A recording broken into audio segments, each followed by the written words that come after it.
Nous croyons au Seigneur Jésus-Christ. Dans quel but? Croire au Seigneur Jésus-Christ. C'est pour que par le nom du Seigneur Jésus-Christ, les péchés soient pardonnés, et aussi pour que par le nom du Seigneur Jésus-Christ, on reçoive le Saint-Esprit de la vie éternelle. Alors, parce que nous avons cru au nom du Seigneur, nous avons été baptisés, nos péchés sont pardonnés. Et parce que nous avons cru au nom du Seigneur, nous avons reçu le Saint-Esprit. Alors, pour nous, c'est le but de croire au nom de Jésus-Christ, qui est ainsi rallié auparavant.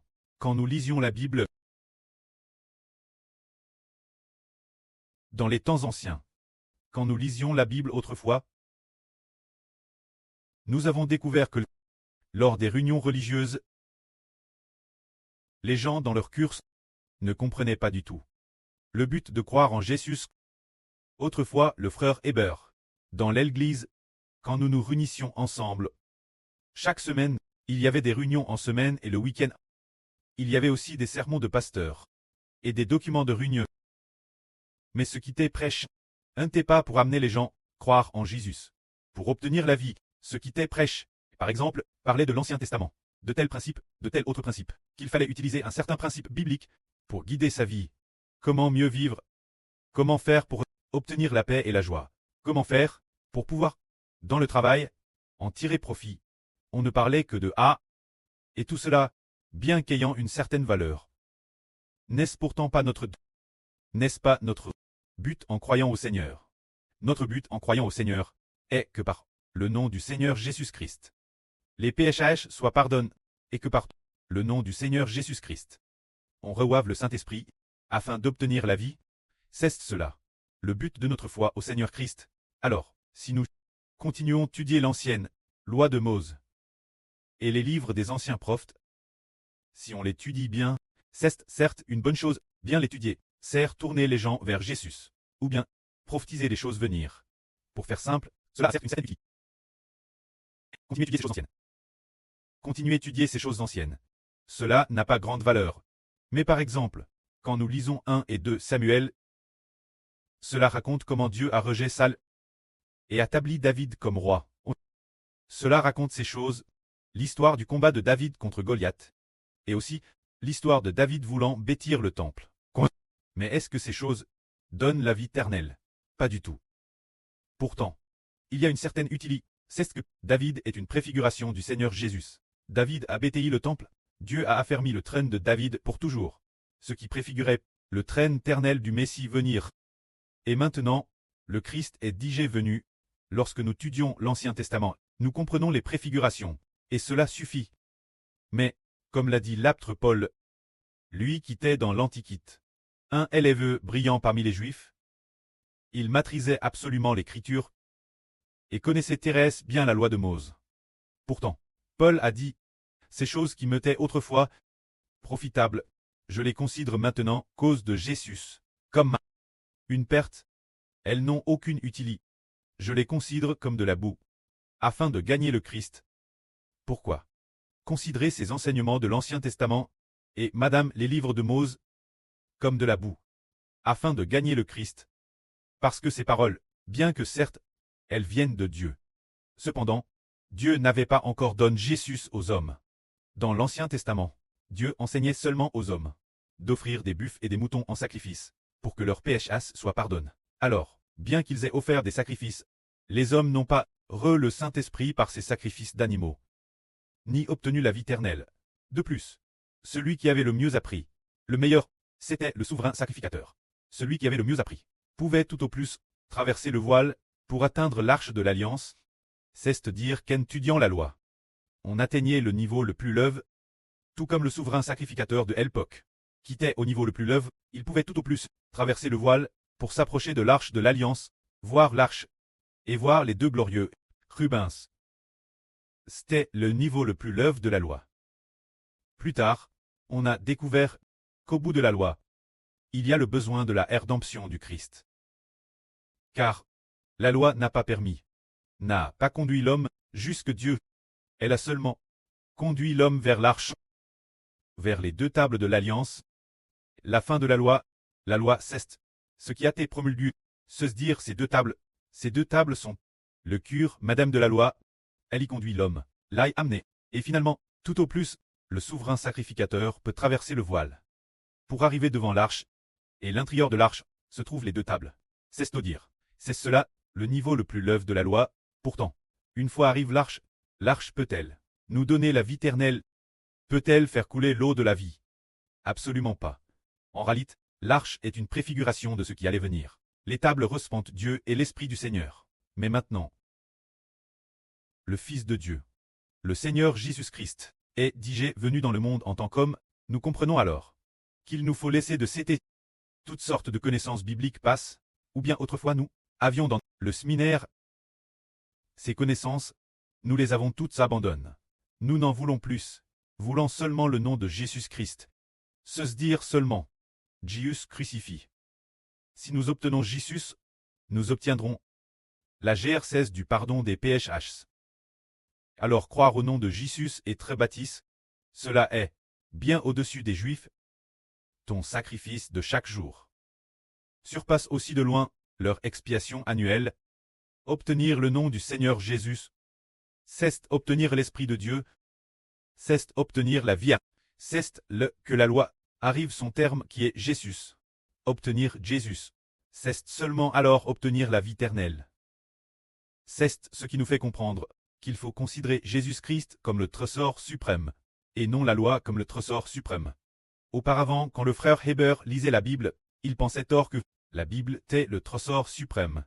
Le frère Heber pensait que la Bible était le trésor suprême. Alors, il voulait mémoriser la Bible, et de plus, il voulait lire la Bible plus de 100 fois. Il avait ce projet, mais plus tard, lorsqu'il l'a lu plus de 100 fois, il a découvert que la Bible n'était pas le trésor suprême. C'est Jésus-Christ qui est le trésor suprême. Le frère Heber apporta un beau témoignage. Il y a environ 5 ou 6 ans un matin, TRSTT, le frère Heber, c'est l'œuvre pour lire la Bible haute voix. Il a lu pendant 4 heures, ou presque 5 heures. Lisant juste très tout en sueur. Lisant avec beaucoup d'efforts. En lisant la Bible, après avoir fini de lire. Ce matin, après avoir lu pendant plus de 4 heures. Ensuite, il a constaté qu'après avoir tant lu la Bible, il ne trouvait aucune consolation dans son esprit. Il a trouvé cela étrange. Pourquoi en lisant cette Bible, aucune consolation dans son esprit ne pouvait être obtenue? Il a peut-être aussi oublié, le frère Heber, quelle partie de la Bible il lisait. Il se peut que ce soit l'Ancien Testament, un certain roi de l'Ancien Testament, ce qu'un certain roi avait fait, quel roi avait été puni par Dieu. C'était peut-être la lecture de ce genre de contenu, sans jamais avoir lu le nom de Jésus-Christ. Alors, après avoir fini de lire, il était très triste dans son cœur, se demandant pourquoi ai-je tant lu la Bible, passe autant de temps, passant par jour, 4, 5 ou 6 heures lire, sans pour autant recevoir de consolation. Alors, il appose la Bible sur la table, s'est agenouillé pour prier. Après seulement 5 ou 6 minutes de prière, il a eu une immense consolation. Heber a dit, comment cela se fait-il? Priez Dieu, priez au nom du Seigneur Jésus-Christ, apporte une si grande consolation. Après seulement 5 minutes de prière, mais le frère Heber a passé 5 heures lire la Bible, mais n'a trouvé aucune consolation. Et après, bien que le frère Heber ait continué lire la Bible pendant quelques années, jusqu'à plus de 100 fois, ce n'est que plus tard qu'il a compris que ce qui apporte de la consolation, n'est-ce pas la Bible, mais Jésus-Christ, l'Esprit de Jésus-Christ, qui apporte la consolation aux gens. Plus tard, il a encore mieux compris que ce qui donne la vie aux gens, n'est-ce pas la Bible, mais le nom de Jésus-Christ. Parce qu'envers le nom de Jésus-Christ, on a foi, alors, Jésus-Christ va nous donner son esprit et nous recevons la vie. Parce qu'envers le nom de Jésus-Christ, on a foi, alors, le frère Heber a eu une grande sagesse pour prêcher la vie. Par exemple, prenons un exemple. Si le frère Heber prêche la vie, et puis, envers le nom du Seigneur, n'a pas foi, mais connaît-il bien la Bible, la lisant chaque jour, pendant 5 ou 6 heures, devenant un post-doctorant de la Bible, alors le frère Heber, devenu post-doctorant de la Bible, la vie qu'il prêche, peut-elle donner la vie aux gens, ou bien est-ce qu'en ayant foi, en le nom du Seigneur Jésus-Christ, et ainsi, la vie de Dieu et du Seigneur, sont toutes deux en le frère Heber. Alors, le frère Heber prêche la vie, peut donner la vie aux gens. C'est certainement la deuxième option. Se dire qu'envers le nom du Seigneur Jésus-Christ, on a foi, et ainsi, l'Esprit de Dieu et l'Esprit du Seigneur sont DJ en le frère Heber. Ce qui donne de la sagesse au frère Heber, n'est-ce pas?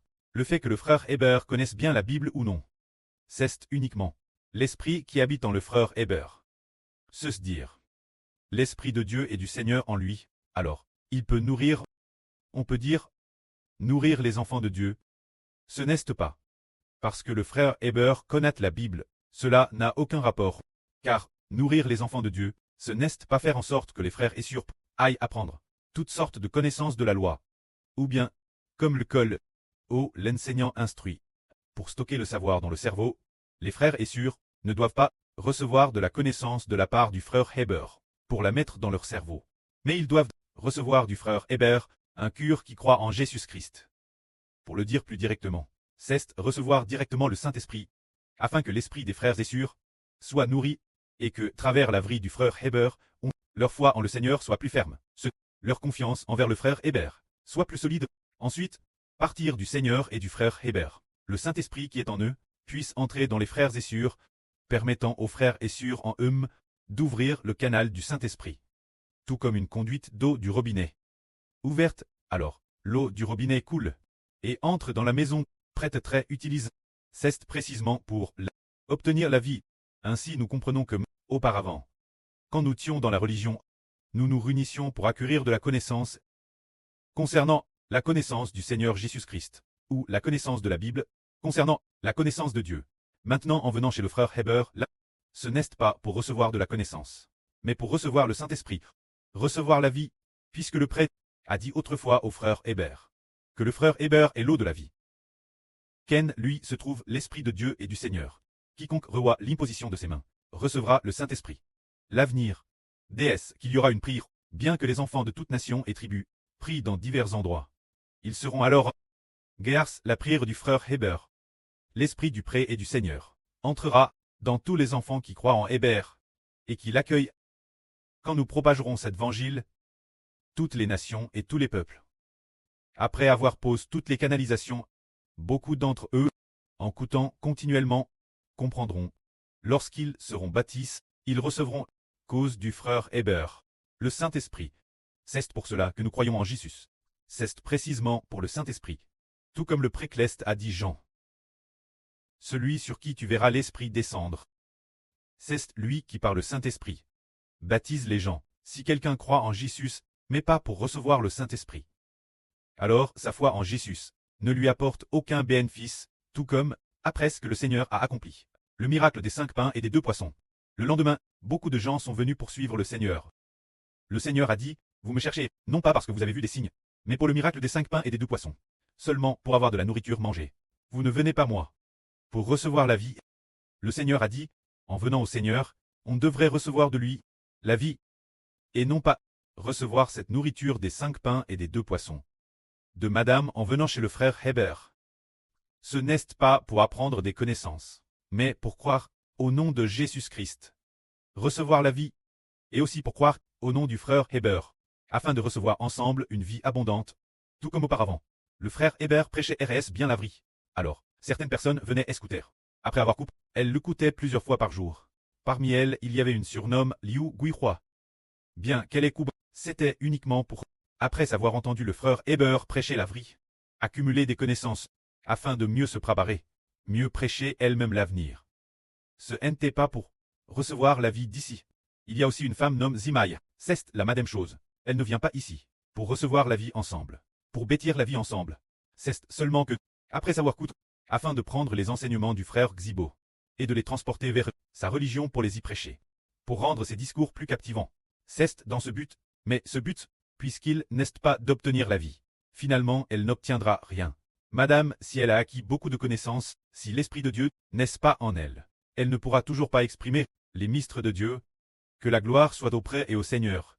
Amen.